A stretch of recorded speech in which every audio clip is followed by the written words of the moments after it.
아멘. 오늘 세 가지를 생각해 보려고 합니다. 바울의 비장함, 바울의 맞장, 바울의 기대. 이렇게 한번 정리를 하면 좋겠습니다. 먼저 바울의 비장함인데요. 여러분 오늘 1절을 보십시오. 어떻게 시작을 하고 있죠?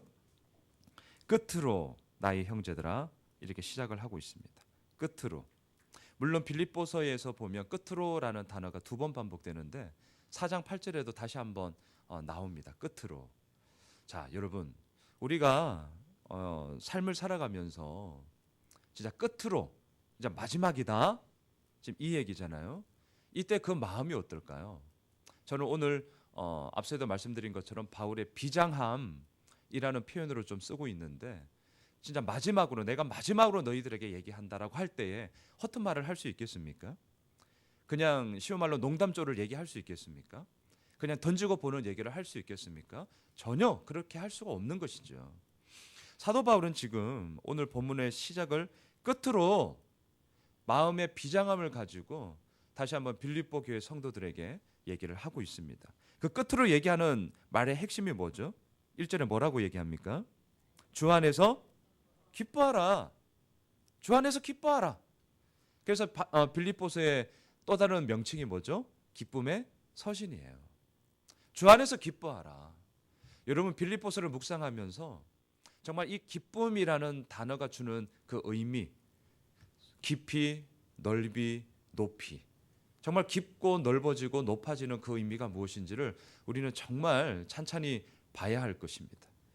마지막으로 얘기하겠다는 거예요. 진짜 마음의 비장함을 가지고 얘기하겠다는 거예요. 그게 무엇이죠? 주 안에서 기뻐하라. 이 얘기를 뭐라고 그럽니까? 너희에게 같은 말을 쓰는 것이 내게는 수고로움이 없다. 해도 끝이 없다는 거예요. 나는 정말 이 말을 계속해서 해 나가겠다라는 것이죠. 그리고 이 말에 하는 의미가 무엇입니까? 이것이 너희에게는 정말 안전하다라는 겁니다. 안전하다. 여러분 우리가 삶을 추구하는 목표가 뭐가 있습니까? 저 역시도 저를 계속해서 이렇게 잡고 있는 그 마음의 한 축이 있는데, 그것은 저는 안정이거든요. 저에게 있어서 이게 어떨 때는 참 올무가 됩니다. 올무. 근데 오늘 말씀을 이렇게 보면서 너에게는 안전하니라, 안정을 추구하게 되어지는 모습이 있는데, 그것에 대해서 붙잡아야 될 것이 하나가 있다는 거예요. 주 안에서 기뻐하라는 것입니다. 주 안에서 기뻐하라. 단지 감정의 얘기가 아닙니다. 상황이 좋아서 기뻐하는 것 다 할 수 있습니다.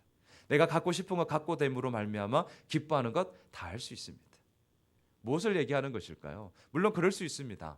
감정을 배제하는 것 결코 아닙니다. 우리는 인격을 가지고 있기 때문에 우리들의 지, 우리들의 정, 우리들의 의지, 이 모든 것들이 다 종합적으로 이루어지는 것이겠죠. 그럼에도 불구하고 예수 믿지 않아도 갖게 되어지는 그런 기쁨의 차원이 아니라 한 걸음 더 나아가는 것 아니겠습니까? 사도 바울이 지금 감옥에 갇혀 있습니다. 편지를 쓰고 있습니다. 그러면서 자유로운 몸으로 빌립보 성도들과 나가 정말 함께하고 싶다. 그게 어제 본문이었잖아요. 디모데를 보내고 에바브로디도를 보내면서 뭐라고 얘기하죠? 나도 너희들과 정말 함께하고 싶다. 함께하지 못하는 현실 가운데서도 사도 바울은 외치고 있습니다. 주 안에서 기뻐하십시다. 주 안에서 기뻐하라. 이것이 바울의 비장함입니다. 바울의 비장함. 그러면서 2절을 보실까요? 무엇을 얘기하죠? 개들을 삼가고 행악하는 자들을 삼가하고 몸을 상해하는 일을 삼가하라. 이것은 무슨 얘기일까요? 빌립보 교회, 이 빌립보 지역 성도들 가운데 유대인들로 인한 그런 회방이 상당히 많았던 것 같습니다. 그래서 여기서 말하는 개는 상당히 경멸하는 용어거든요. 사도 바울은 빌립보 교회를 해방하는 이 유대인들에게 개라는 용어를 감히 쓰고 있습니다. 행악하다, 악을 행하고 있다라고 아주 비장하게 얘기를 하고 있습니다. 더군다나 이들의 형태 가운데는 자신의 몸을 상하면서까지 종교적인 열심을 드러냈던 것 같습니다. 마치 엘리야가 갈멜산에서 한판 승부를 벌이지 않습니까? 바알 가세라를 섬기는 제사장들이 어떻게 합니까? 안 되니까 자기 몸을 상해하잖아요. 마치 그러한 그림을 보여주고 있습니다. 자기들 나름대로 종교적인 열심을 가지고 빌립보 교회를 해방하고 있는 것입니다. 그러한 자들에게 바울은 비장하게 얘기를 합니다. 그들을 삼가해라. 개와 같다. 이 정말 경멸적인 용어를 쓰고 있죠. 행악하는 자다. 몸을 상해하는 그 모든 것들은 삼가해야 될 것이다. 여러분 그러면서 뭐라고 얘기하죠? 3절을 보실까요? 같이 읽을까요? 3절 시작. 하나님의 성령으로 봉사하며 그리스도 예수로 자랑하고 육체를 신뢰하지 아니하는 우리가 곧 할례파다. 진정한 할례파가 누구냐? 육체를 신뢰하지 않는 우리가 할례파가 아니겠느냐? 예수 그리스도를 자랑하는 우리가 아니겠느냐라고 얘기를 하고 있는 것이죠. 반대로 얘기하면 무엇입니까? 지금 빌립보 교회를 해방하고 있는 이 유대인들은 그리스도 예수를 자랑하는 것이 아니라 자기 자신을 자랑하는 것이었습니다. 이들은 육체를 신뢰하는 자들이었음을 보게 됩니다. 자, 첫째, 바울은 지금 비장합니다. 끝으로 마지막으로 내가 너희들에게 다시 한번 얘기를 한다. 명령하는 거죠. 주 안에서 기뻐하라. 오늘 하루 우리가 다시 한번 이 기쁨의 의미가 무엇인지를 우리 모두가 함께 맛보게 되어지는 주님의 은혜가 있기를 소망합니다. 두 번째로 4절에서부터 오늘 보면 9절까지를 보면 바울의 맞짱이 나와요. 맞짱 뜨고 있어요. 자, 어떻게 맞짱을 뜨고 있나요? 4절과 6절까지를 보시면요. 육체를 너희들이 진짜 신뢰하냐? 좋아. 한번 그럼 누가 진짜 육체를 신뢰할 만한지를 한번 보자. 맞짱을 뜨고 있는데요. 자, 4절부터 6절까지 우리 같이 한번 봅시다. 무엇을 가지고 맞짱 뜨고 있는지 같이 읽을까요? 시작. 그러나 나도 육체를 신뢰할 만하며 만일 누구든지 다른 이가 육체를 신뢰할 것이 있는 줄로 생각하면 나는 더욱 그러하리니 나는 8일 만에 할례를 받고 이스라엘 족속이요 베냐민 지파요 히브리인 중에 히브리인이요 율법으로는 바리새인이요 열심으로는 교회를 박해하고 율법의 의로는 흠이 없는 자다. 자, 이 정도면 나 육체 신뢰할 만하지 않니? 한번 맞짱 떠볼까? 이렇게 얘기를 하고 있는 것입니다. 사도 바울 자랑할 것 많습니다. 사도 바울 소위 말해서 육신적으로 가지고 있는 혈연, 직연, 학연 이거 잡을 거 정말 많은 사람입니다. 어디 이뿐이겠습니까? 로마의 시민권자 아니겠습니까? 다른 사람들은 돈을 주고서라도 그 로마의 시민권을 사기 위해서 아둥바둥 애를 썼던 그 당시에 이는 태어나면서부터 가졌던 그런 로마 시민권자였죠. 육체로 자랑할 것 많이 있었습니다. 육체를 신뢰할 것 많이 있었습니다. 그럼에도 불구하고 바울은 맞짱을 뜨고 있습니다. 세상과 맞짱을 뜨고 있습니다. 유대인들과 맞짱을 뜨고 있습니다. 더 크게는 로마 제국을 향해 맞짱을 뜨고 있습니다. 왜 맞짱을 뜨고 있나요? 7절부터 보시죠. 그러나가 그의 삶에 있기 때문에 그렇습니다. 자, 7절부터 볼까요? 시작. 그러나 무엇이든지 내게 유익하던 것을 내가 그리스도를 위하여 다 해로 여길 뿐더러 또한 모든 것을 해로 여김은 내 주 그리스도 예수를 아는 지식이 가장 고상하기 때문이라. 내가 그를 위하여 모든 것을 잃어버리고 배설물로 여김은 그리스도를 얻고 여기까지요. 바울이 맞짱 뜰 수 있는 그 한 단어는 저는 배설물이라는 단어였습니다. 배설물. 이게 바울이 맞짱 뜰 수 있는 근거였습니다. 왜 그렇죠? 그의 삶에는 그러나가 있었어요. 그러나가. 4절부터 6절까지 나 맞짱 뜰 거 많다. 나 육체로 가질 건 많다. 그 얘기 풀면 풀수록 사도 바울은 정말 세상적으로 어마어마한 사람이었죠. 하지만 그의 삶 가운데 그러나가 있더라고요. 그러나. 여러분 우리들의 삶 가운데 그러나는 무엇입니까? 그러나는 우리들 지금까지 살아왔던 그 길 가운데 오늘 이 사도 바울은 그 모든 것들이 다 배설물로 여기고 다 버리기까지 난 얼마든지 할 수 있다라는 그 터닝 포인트의 그러나가 정말 뭐가 있을까요? 저는 저 개인적인 삶 가운데 정말 이 향남에 와서 4년 이제 만 4년이 이제 되어 가는데 이것이 정말 저의 삶의 터닝 포인트가 되고 있거든요. 그러나가 되고 있습니다. 언제나 고지를 향해 올라가고 싶었습니다. 언제나 짓밟고서라도 뭔가를 가지고 싶었습니다. 겉으로는 그렇게 얘기를 하지 않죠. 하지만 포장지가 더 잘 쌓여지고 더 교묘해지고 더 간교해지고 그 가운데 나의 욕심을 드러내지 않고서도 손 안 대고 소위 코 풀 수 있는 그렇게 살고 싶은 마음들 너무너무 많았던 사람이었습니다. 하지만 저의 삶에 그러나가 있었거든요. 그러나가. 여러분 이 빌립보서 오늘 이 말씀에 정말 너무나 유명한 말씀이죠. 내 주 그리스도 예수를 아는 지식이 가장 고상함이라. 여러분 이 말이요 고상 떨 수 있는 말이 될 수 있습니다. 이 뉘앙스를 잘 기억해 주시면 좋겠어요.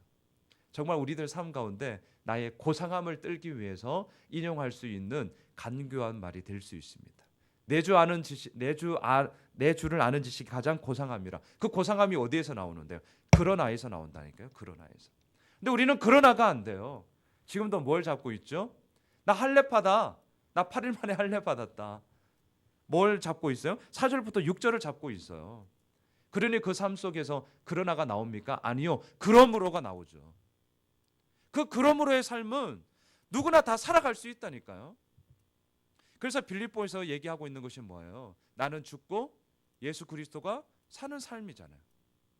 나는 죽어야 돼요. 배설물로 여겨야 된다고요.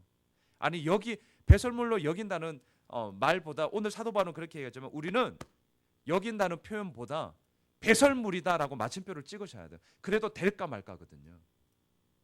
이 사도 바울의 이 마음을 우리가 정말 알았으면 좋겠습니다. 바울은 맞짱을 뜨고 있습니다. 왜냐하면 그의 삶에는 그러나가 있었기 때문에 그렇습니다. 그리고 그 그러나를 통하여서 그 이전에 가졌던 모든 것들이 다 배설물이다 라고 마침표를 찍었던 삶이었기 때문에 그렇습니다. 그리스도 예수를 아는 지식이 가장 고상하다. 자칫하면 고상 떨기 쉬운 문장이 될 수 있습니다. 고상 떨려고 하는 것이 아니라 내 가슴에서부터 내 심장에서부터 우러나오는 고상함이 정말 높고 그 어느 것과도 비교할 수 없는 그 고상함의 우리들 삶의 목표가 예수 그리스도를 오늘도 더욱더 알아가는 우리들의 삶이 되었으면 좋겠습니다. 마지막 10절부터 14절까지를 보시면 바울의 기대가 나옵니다. 바울의 기대. 이 기대함의 표현이 뭘로 얘기하냐면 달려간다라는 말을 2번 반복하고 있는데요. 여러분 12절을 함께 읽겠습니다. 12절입니다. 시작. 내가 이미 얻었다 함도 아니요 온전히 이루었다 함도 아니라 오직 내가 그리스도 예수께 잡힌 바 된 그것을 잡으려고 달려가노라. 저는 이 유명한 말씀이잖아요. 우리가 너무나 잘 알고 있는데요. 자, 저를 보세요. 이미 얻었다. 온전히 이루었다.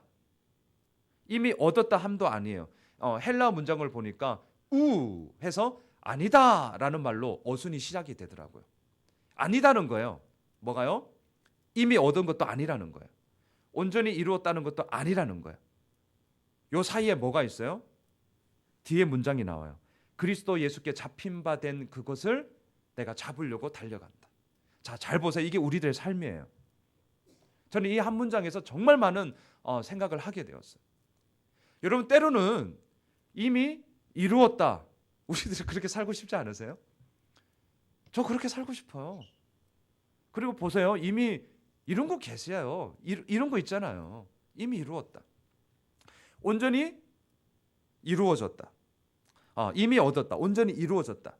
이것이 우리들이 살아가고 싶은 삶의 목적의 두 단어라고요. 이미 이루고 온전히 이루고 싶고. 하지만 사도 바울은 단지 겸손함의 표현이 아니라 자신의 삶을 되돌아보면 되돌아볼수록 그리고 그러나의 모든 삶의 그 걸음 속에서 사도 바울의 고백은 딱 하나밖에 없는 거예요. 예수 그리스도께 잡힌 바 된 그것은. 여기서 말하는 그것은 앞에 있는 문장입니다. 내가 예수 그리스도께 잡힌 바 된 거. 주님의 양손에 딱 잡힌 바 되어서 끌려가는 그 삶. 바로 그것을 가지고 그것을 잡으려고 내가 달려간다라는 거예요. 여러분 예수 그리스도께 달려가는 그 길은 이미 이루었다. 이미 얻었다. 온전히 이루었다. 이 사이에 벌어지는 피눈물 나는 이야기입니다. 이미 얻고 싶어요. 이미 이루었다라고 얘기하고 싶다니까요. 우리 그렇게 살고 싶어요. 저 그렇게 살고 싶어요. 근데 그거에서 안주하면, 그거에서 머물러 버리면 우리의 삶은 예수 그리스도께 잡힌 바 됨이 아니라 내가 잡으려고 하는 것에서부터 그러나는 사라지고 다시금 육신의 자랑으로 육신에 신뢰하는 것으로 나아감으로 말미암아 그의 삶에는 달려가노라가 안 나오더라고요. 뭐가 나오는 줄 아세요? 여기가 젖사오니. 달려가노라가 안 나와요. 그래서 거기에 머무는 것이죠. 거기에 그냥 누워 좀 센 말을 하면 자빠지는 것이죠. 달려가노라가 안 나옵니다.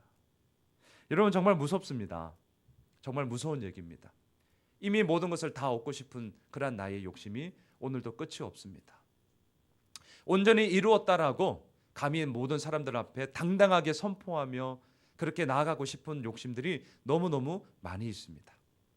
이 두 가지만을 생각하면서 살아가려고 하다 보면 달려가기는커녕 그냥 그 자리에 있고 싶습니다. 머물고 싶습니다. 그리고 굳이 이런 것을 해야 하나라는 내 마음에 불평불만이 들게 됩니다. 그렇게 사도 바울은 얘기합니다. 그리스도께서 나를 잡으신 것처럼 이제는 나도 그 예수 그리스도를 잡으려고 달려가겠다. 여러분, 감옥에 갇혀 있습니다. 자유롭게 움직일 수 없는 상황입니다. 그 상황 가운데서 쓰고 있는 말입니다. 달려가노라. 이 말은 정말 현실 가운데서 펼쳐지는 그 모든 일들이 진짜 달려갈 수 있는 상황이기 때문에 쓰는 것이 아니라 갇혀 있다니까요. 여러분들 갇혀 있는 거 많잖아요. 한 해를 어느새 되돌아볼 때가 되지 않았습니까? 되돌아보세요. 갇혀가지고 꼼짝달싹 못하는 상황이 많습니다. 내 마음도 너무나 갇혀 있어요. 펼쳐갈 수가 없어요. 달려갈 수가 없어요. 여러분, 바울도 마찬가지였습니다. 바울이 다 얼마든지 할 수 있는 상황에서 달려간다는 얘기를 하는 것이 아니라 갇혀있는 감옥에서 나는 달려간다라고 얘기하고 있습니다. 어떻게 달려가고 있습니까? 편지 쓰고 있습니다. 어떻게 달려가고 있습니까? 기도하는 것입니다. 어떻게 달려가고 있습니까? 자신에게 면회오는 자들을 향하여서 계속해서 권면하는 것입니다. 여러분, 우리도 달려가야 되는 방향 정말 많이 있습니다. 정말 고민합시다. 정말 생각하십시다. 그리고 그 가운데 하나님께서 어떻게 우리가 달려가야 할 방편들을 다시금 나에게 주시는지를 정말 반드시 기억하십시다. 그리고 행하십시다. 여러분, 14절을 보십시다. 14절 같이 읽을까요? 시작. 표대로 행하여 그리스도 예수 안에서 하나님이 위에서 부르신 부름의 상을 위하여 달려가노라. 네, 오늘 본문에 달려가노라가 두 번 반복되고 있습니다. 하나님이 위에서 부르신 그 부름의 상을 위하여서 내가 끊임없이 달려가겠다라는 것이 바울이 가지는 기대였습니다. 말씀을 정리하겠습니다. 오늘 세 가지를 기억해 주십시오. 끝으로라는 단어, 두 번째는 배설물이라는 단어, 마지막 달려가노라라는 단어. 바울의 비장함이었습니다. 바울의 맞짱 뜰 수 있는 힘이었습니다. 그리고 바울의 기대감이 묻어져 있습니다. 우리들 삶 가운데 끝으로 얘기하고 싶은 것이 뭐가 있겠습니까? 오늘 하루 시작을 하는데요. 오늘 하루 밤이 되어서 주무실 때 한번 오늘 하루만을 정리하면서 내가 이러이러했노라 라는 것을 한번 생각해 보면 좋겠습니다. 또한 내가 배설물로 여긴다. 마침표를 딱 찍으셔야만 내 삶 가운데 그러나가 오게 됩니다. 그러나 마침표를 찍지 않으시고 머뭇거리게 되면 요즘 제 상태가 그래요. 자꾸 재요. 여기 기웃 저기 기웃 해가지고요. 에너지가 왜 그래 빠지는지 모르겠어요. 힘들어요 이것도. 마침표를 딱 찍어야 돼요. 재면 안 돼요. 상황 보고 그러면 안 돼요. 뜻을 정하고 가야 되는데 배설물로 여긴다라는 그러나가 오늘 하루 반드시 있게 될 줄 믿습니다. 그럴 때에 달려가노라가 나옵니다. 달려가노라. 그러므로가 계속 오게 되면 여기가 좁사오니 머물게 됩니다. 그러나가 있으셔야 돼요. 힘듭니다. 왠 줄 아세요? 이미 얻었다도 아니라니까요. 온전히 이루었다도 아니기 때문에 그렇습니다. 이 사이에서 이루어지는 예수님이 나를 잡으신 것처럼 나도 그 예수님을 잡겠다. 그걸 위해 달려가겠다. 힘든 얘기입니다. 그럼에도 불구하고 왜 그 길을 걸어야 가야 됩니까? 하늘에서 부르신 부름의 상이 있기 때문에 가는 것이죠. 예수 그리스도를 아는 것이 가장 고상하다면서요. 가장 고상하다면서요. 네, 그렇죠. 그 예수 그리스도를 위하여서 우리는 오늘도 죽어야 되는 것이죠. 그리고 예수 그리스도만이 내 몸을 통하여서 존귀하게 된다면 그것이 우리들에게 주어지는 부르심의 상 아니겠습니까? 사랑하는 성도 여러분, 달려갑시다. 그리고 그것을 위해서 하나님께서 어떻게 하시는지를 기대합시다. 기도하겠습니다. 하나님, 바울은 참 비장합니다. 바울은 맞짱 뜨고 있습니다. 그리고 바울은 거기에서 머무는 것이 아니라 기대하고 있습니다. 하나님, 우리들의 삶도 마찬가지입니다. 이미 얻었다 함도 아니고 온전히 이루었다 함도 아닙니다. 말은 이렇게 하지만 오늘도 우리들의 욕심 가운데는 하나님 이미 좀 얻게 해주세요. 하나님 좀 온전히 이루었다라고 말하고 싶습니다라는 이 욕심, 이 탐욕에 어린 욕심이 얼마나 우리를 참 붙잡고 있는지 참 힘이 듭니다. 그래서 이 새벽에도 우리가 깨어서 주님의 은혜를 구할 수밖에 없습니다. 이미 얻었다 함, 온전히 이루었다 함, 이 둘 사이에서 우리가 가야 할 길은 예수 그리스도께 잡힌 바 된 그 삶을 향하여 우리는 오늘도 달려가야 할 것입니다. 달려가겠습니다. 땀이 흐르고 때로는 눈물이 나고 때로는 내가 굳이 이렇게 해야 되나? 본전 생각이 날 때도 있을 것입니다. 그럼에도 불구하고 하늘 위에서 부르신 부름의 상이 있기에 우리는 달려가겠습니다. 오늘 하루 달려가는 우리 예수하나님의 모든 믿음의 가족들, 주님께서 책임져 주십시오. 주님께서 함께 달려가 주십시오. 그리고 이 세상을 향하여서 맞짱 뜨겠습니다. 예수 그리스도가 가장 고상하기 때문에 그렇습니다. 고상 떠는 얘기가 아니라 고상함에 우리들의 믿음의 신뢰에 온전한 고백으로 주님 앞에 나아가는 우리 모두가 되게 하여 주시옵소서. 예수님의 이름으로 기도드리옵나이다. 아멘. 하늘에 계신 우리 아버지요.